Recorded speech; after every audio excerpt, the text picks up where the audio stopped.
Chapter 5. A letter from Miss Mina Murray to Miss Lucy Westenra.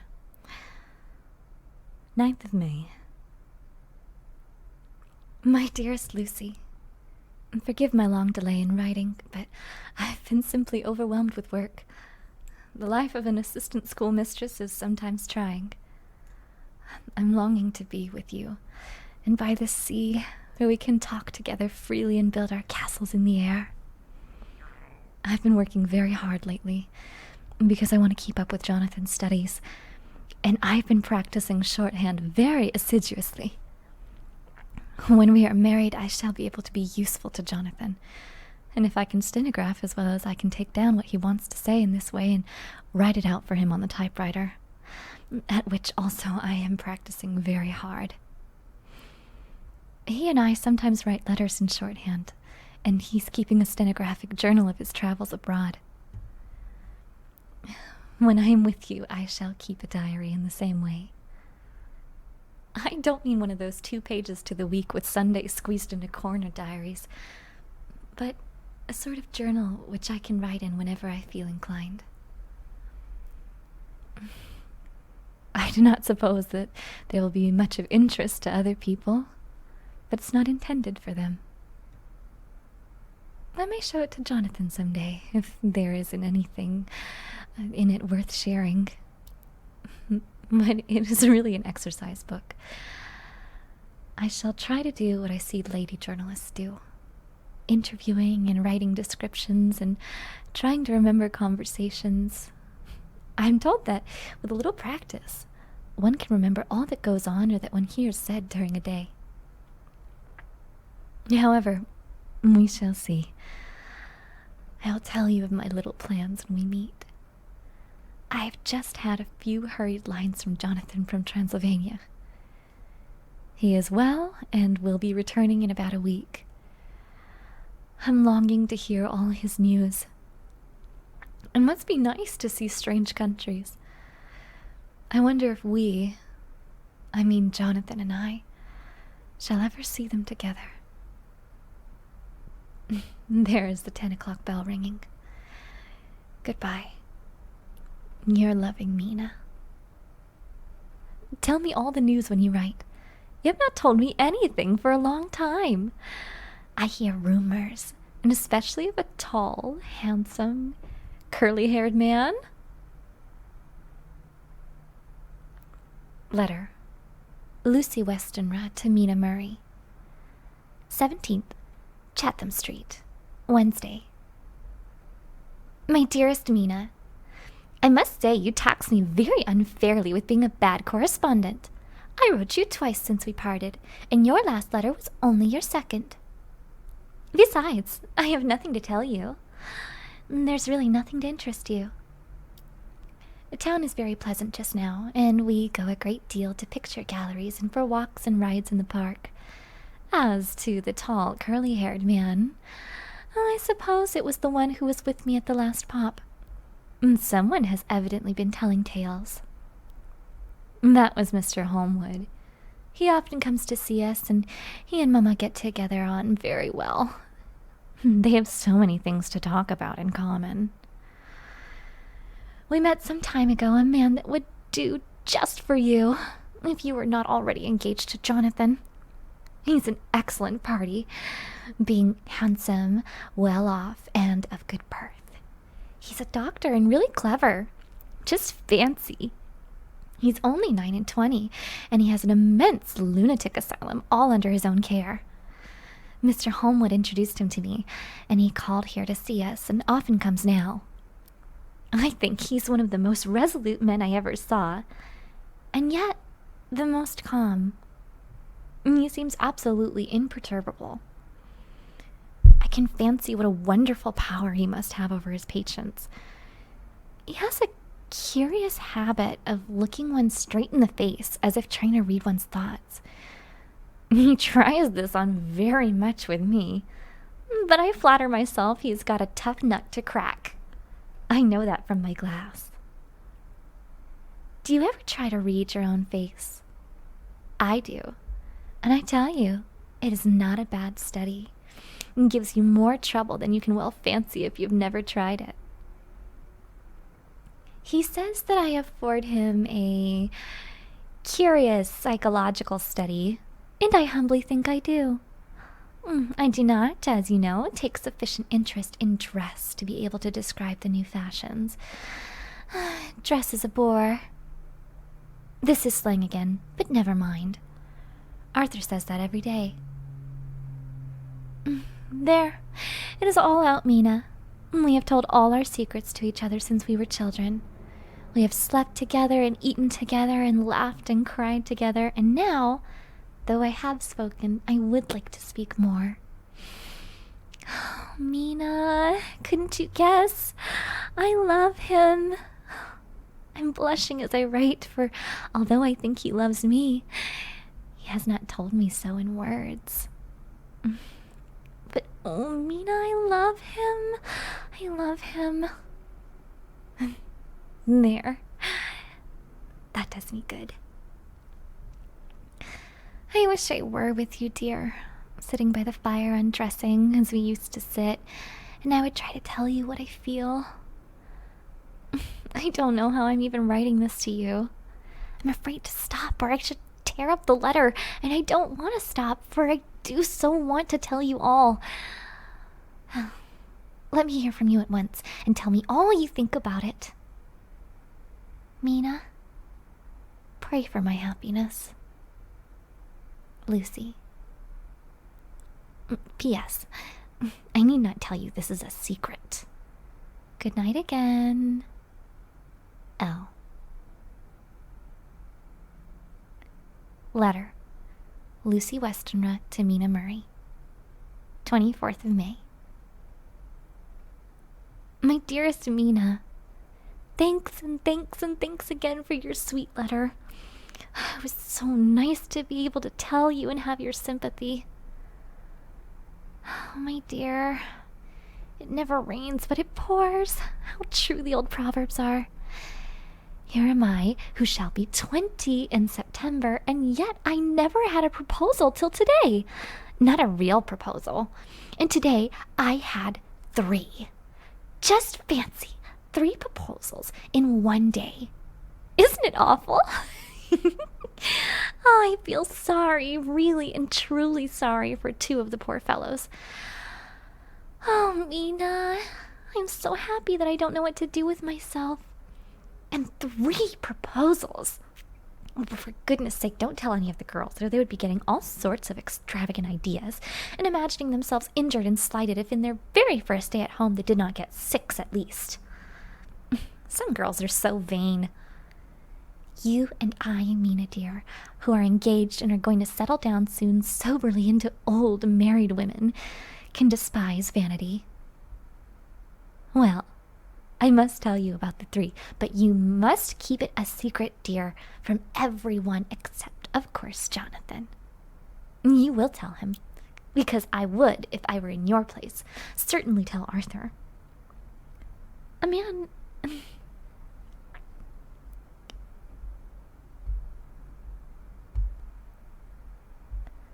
A woman ought to tell her husband everything. Don't you think so, dear? And I must be fair.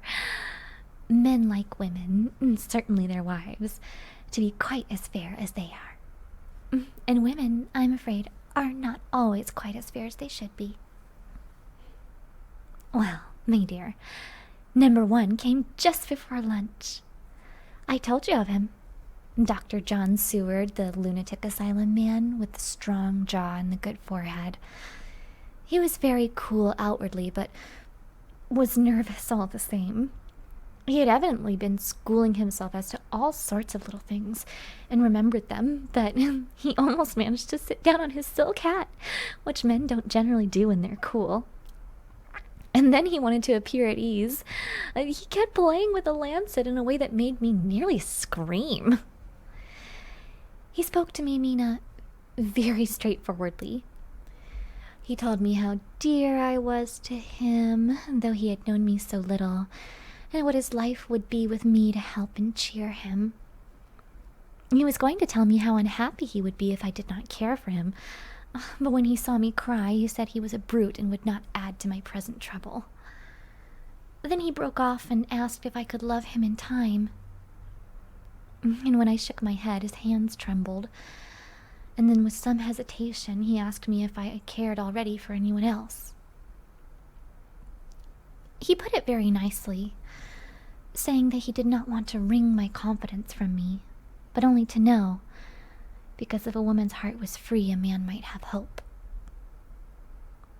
And then, Mina, I felt a sort of duty to tell him that there was someone. I only told him that much, and then he stood up, and he looked very strong and very grave as he took both my hands in his and said he hoped I would be happy, and that if I ever wanted a friend, I must count him one of my best. Mina, dear, I can't help crying, and you must excuse this letter being all blotted. Being proposed to is all very nice and all that sort of thing, but it isn't at all a happy thing when you have to see a poor fellow whom you know loves you honestly going away and looking all broken-hearted, and to know that, no matter what he may say at the moment, you are passing out of his life. My dear, I must stop here at present. I feel so miserable, though I'm so happy. Evening. Arthur is just gone, and I feel in better spirits than when I left off, so I can go about telling you about the day. Well, my dear, number 2 came after lunch. He's such a nice fellow, an American from Texas. And he looks so young and so fresh that it seems almost impossible that he's been to so many places and has such adventures. I sympathize with poor Desdemona when she had such a stream poured in her ear. I suppose that we women are such cowards that we think a man will save us from fears and we marry him.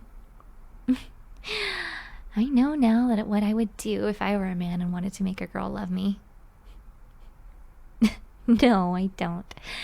For there was Mr. Morris telling us his stories, and Arthur never told any. And yet... My dear, I am somewhat previous. Mr. Quincy P. Morris has found me alone.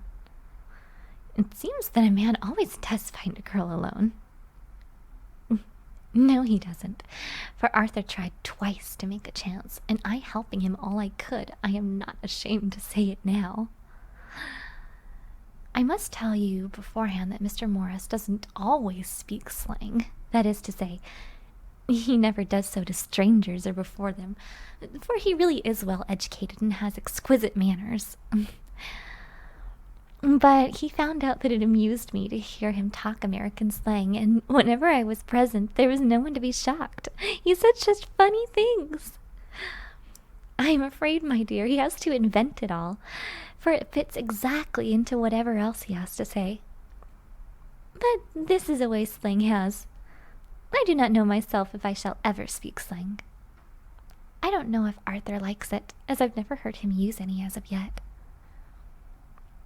Well, Mr. Morris sat down beside me and looked as happy and jolly as he could, but I could see all the same that he was very nervous. He took my hand in his and said ever so sweetly, "Miss Lucy, I know I ain't good enough to regulate the fixings of your little shoes, but I guess if you wait till you find a man that is, you will go join them 7 young women with the lamps when you quit. Won't you just hitch up alongside me and let us go down the long road together, driving in double harness?" Well, he did look so good-humored and so jolly that it didn't seem half so hard to refuse him as it did poor Dr. Seward. So I said, as lightly as I could, that I did not know anything of hitching, and that I wasn't broken to harness at all yet. Then he said that he had spoken in a light manner, and he hoped that if he had made a mistake in doing so on so grave, so momentous an occasion for him, I would forgive him. He really did look serious when he was saying it, and I couldn't help feeling this sort of exultation that he was number 2 in one day. And then, my dear, before I could say a word, he began pouring out a perfect torrent of love-making, laying his very heart and soul at my feet. He looked so earnest over it that I shall never again think that a man must be playful always and never earnest, because he's merry at times. I suppose he saw something in my face which checked him, for he suddenly stopped, and said with a sort of manly fervor that I could have loved him for if I had been free. "Lucy, you are an honest-hearted girl, I know. I should not be speaking to you as I am now if I did not believe you clean grit, right through to the very depths of your soul. Tell me, like one good fellow to another, is there anyone else that you care for? And if there is, I'll never trouble you a hair's breadth again, but will be, if you let me, a very faithful friend." "My dear Mina, why are men so noble when we women are so little worthy of them?" Here I was almost making fun of this great-hearted, true gentleman. I burst into tears. I am afraid, my dear, that you will think this is a very sloppy letter in more ways than one. And I really felt very badly. Why can't they let a girl marry 3 men, or as many as want her, and save all this trouble? But this is heresy, and I must not say it. I am glad to say that, though I was crying, I was able to look into Mr. Morris's brave eyes, and I told him out straight. Yes, there is someone I love, though he has not told me yet that he loves me. I was right to speak to him so frankly, for quite a light came into his face, and he put out both his hands and took mine, and I think I put them into his, and said in a hearty way, "That's my brave girl. It's better worth being late for a chance of winning you than being in time for any other girl in the world. Don't cry, my dear. If it's for me, I'm a hard nut to crack, and I take it standing up. If that other fellow don't know his happiness, well, he better look for it soon, or he'll have to deal with me. Little girl, your honesty and pluck have made me a friend, and that's rarer than a lover. It's more selfish anyhow. My dear, I'm gonna have a pretty lonely walk between this and Kingdom Come. Won't you give me one kiss? It'll be something to keep off the darkness now and then. You can, you know, if you like. For the other good fellow, you cannot love him. Hasn't spoken yet." That quite won me, Mina, for it was brave and sweet of him, and noble, too, to a rival, wasn't it? He was so sad, so I leaned over and kissed him. He stood up with my 2 hands in his, and as he looked down into my face, I'm afraid I was blushing very much. And he said, "Little girl, I hold your hand, and you've kissed me, and if those things don't make us friends, nothing ever will. Thank you for your sweet honesty to me. And goodbye." He wrung my hand, and taking up his hat, went straight out of the room without looking back, without a tear or a quiver or a pause, and I'm crying like a baby. Why must a man like that be made unhappy when there are lots of girls about who would worship the very ground he trod on? I know I would if I were free, only I don't want to be free. My dear, this quite upsets me, and I feel I cannot write of happiness just at once after telling you of it, and I don't wish to tell of number 3 until it can be all happy. Ever your loving, Lucy. P.S. Oh, about number 3. I needn't tell you of number 3, need I? Besides, it was all so confused. It seemed only a moment from his coming into the room till both his arms were round me and he was kissing me. I am very, very happy, and I don't know what I have done to deserve it. I must only try in the future to show that I am not ungrateful to God for all his goodness to me in sending me such a lover, such a husband, and such a friend. Goodbye. Dr. Seward's diary. Kept in phonograph. 25th of May. Ebb tide and appetite today. Cannot eat, cannot rest. So diary instead. Since my rebuff of yesterday, I have a sort of empty feeling. Nothing in the world seems of sufficient importance to be worth the doing. As I knew that the only cure for this sort of thing was work, I went amongst the patients. I picked out one who has afforded me a study of much interest. He is so quaint that I am determined to understand him as well as I can. Today I seem to get nearer than ever before to the heart of his mystery. I questioned him more fully than I have ever done, with a view to make myself master of the facts of his hallucination. In my manner of doing it there was, I now see, something of cruelty. I seemed to wish to keep him to the point of his madness, a thing which I avoid with the patients as I would the mouth of hell. Memo. Under what circumstances would I not avoid the pit of hell? Omnia Romae benalia sunt. Hell has its price.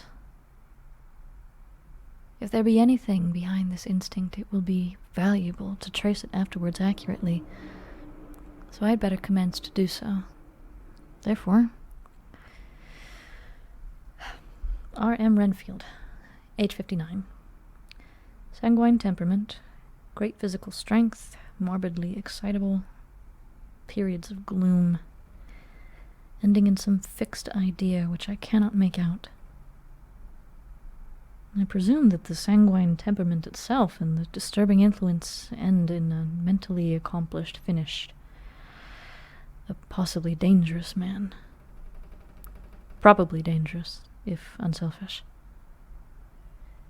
In selfish men, caution is as secure as an armor for their foes as for themselves. What I think of on this point is, oneself is the fixed point and the centripetal force is balanced with the centrifugal. When duty, a cause, etc. is the fixed point, the latter force is paramount, and only accident or a series of accidents can balance it.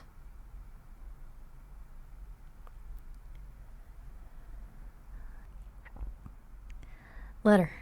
Quincy P. Morris to Honorable Arthur Holmwood. 25th of May. My dear Art, we've told yarns by the campfire in the prairies and dressed one another's wounds after trying a landing at the Marquesas and drunk healths on the shore of Titicaca. And there are more yarns to be told and other wounds to be healed and another health to be drunk. Won't you let this be at my campfire tomorrow night? I have no hesitation in asking you, as I know a certain lady is engaged to a certain dinner party and that you are free. Well, there will only be one other, our old pal at the Korea, Jack Seward. He's coming too, and we both want to mingle our weeps over the wine cup and to drink a health with all our hearts to the happiest man in the whole wide world, who has won the noblest heart that God has made and best worth winning. We promise to you a hearty welcome and a loving greeting, and a health as true as your own right hand. We shall both swear to leave you at home if you drink too deep to a certain pair of eyes. Come! Yours as ever and always, Quincy P. Morris. Telegram from Arthur Holmwood to Quincy P. Morris. 26 May. Count me in every time. I bear messages which will make both your ears tingle. Art.